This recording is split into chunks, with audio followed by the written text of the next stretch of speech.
আমার এক আন্টি আমার চেয়ে বয়সে বড়জোর 4 থেকে 5 বছরের বড় হবে। বলতে গেলে ছোটবেলায় একসাথে খেলাধুলা করেছি। সে বর্তমানে একটা মোটামুটি ভালো মানের জব করছে। শহরে নিজস্ব কোনো বাড়ি নেই, ভাড়া বাড়িতে থাকে, দুটো পুতুলের মতো জমজ মেয়ে। সব কিছুই ঠিকঠাক চলছিল, কিন্তু হঠাৎ করে আঙ্কেল কোনো একটা কারণে চাকরি হারালো। এই বাজারে জিনিসপত্রের যে দাম, তার উপর আবার দুটো বাচ্চার স্কুলের মধ্যে আবার ভাড়ার বাড়ি, সব মিলে আন্টি কুলিয়ে উঠতে পারছিল না। আর যেহেতু ছোট থেকেই ওর সাথে আমার হৃদ্যতাপূর্ণ সম্পর্ক, তাই তাকে প্রতি মাসে যথাসাধ্য সাহায্য করতাম। ওর বাড়িওয়ালা খুবই কঠোর প্রকৃতির মানুষ। নির্দিষ্ট সময়ের মধ্যে ভাড়া না দিলে 2 কথা শোনাতে লোকটা এক পা পিছপা হয় না। তাই আমি চেষ্টা করতাম মাসের প্রথমেই আমার খালাতো 2 বোনের অজুহাতে ওর হাতে একটা নির্দিষ্ট একটা অ্যামাউন্ট তুলে দেওয়ার। বিষয়টা এমনভাবে আমি উপস্থাপন করতাম যেন এটাকে সে সাহায্য মনে না করে, তাহলে হয়তো মাইন্ড করতে পারে।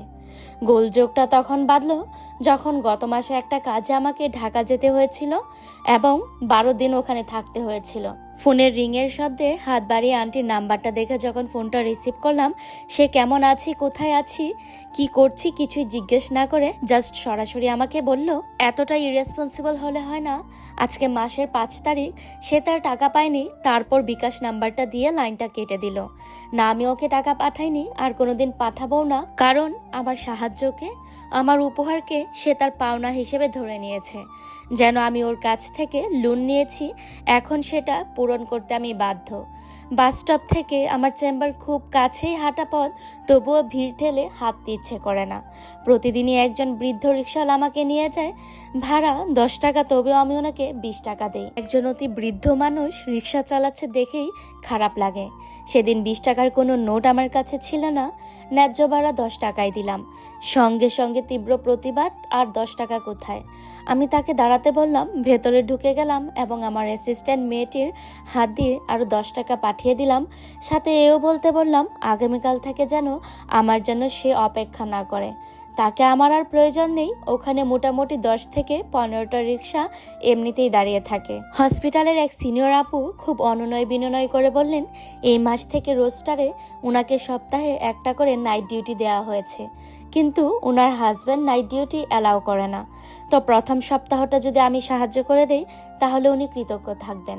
আমি রাজি হলাম। প্রথম সপ্তাহ করলাম, দ্বিতীয় সপ্তাহ করলাম এবং তৃতীয় সপ্তাহেও করলাম। কিন্তু গোলযোগ চতুর্থ সপ্তাহে গিয়ে আমি আপুকে ফোন দিয়ে বললাম, আমার এক ভাইয়ের বিয়ে, অতএব আমি ডিউটি করতে পারবো না। সেই আপু ফোনে আমাকে যাচ্ছে তাই বলে ফোনটা রেখে দিলেন। ওনার ভাষা ছিল এরকম, আজকালকার জুনিয়ররা বড়দেরকে সম্মান দিতে জানে না। প্রত্যেকটা জুনিয়র হচ্ছে বেয়াদব, এক একটা বদের হাড্ডি। আমি খানিকক্ষণ থ মেরে রইলাম, তারপর ওনার কেটে দেওয়া নাম্বারটা দেখে মনের মধ্যে জেদ চাপলো। একেবারে ব্লক করে দিলাম। হ্যাঁ, ব্লক করে দিলাম। আমার মনে হয়েছে এ ধরনের মানুষকে জীবন থেকে ব্লক করে দেওয়া উচিত, যারা সাহায্যকে, উপহারকে অধিকার কিংবা দাবি হিসেবে মনে করে।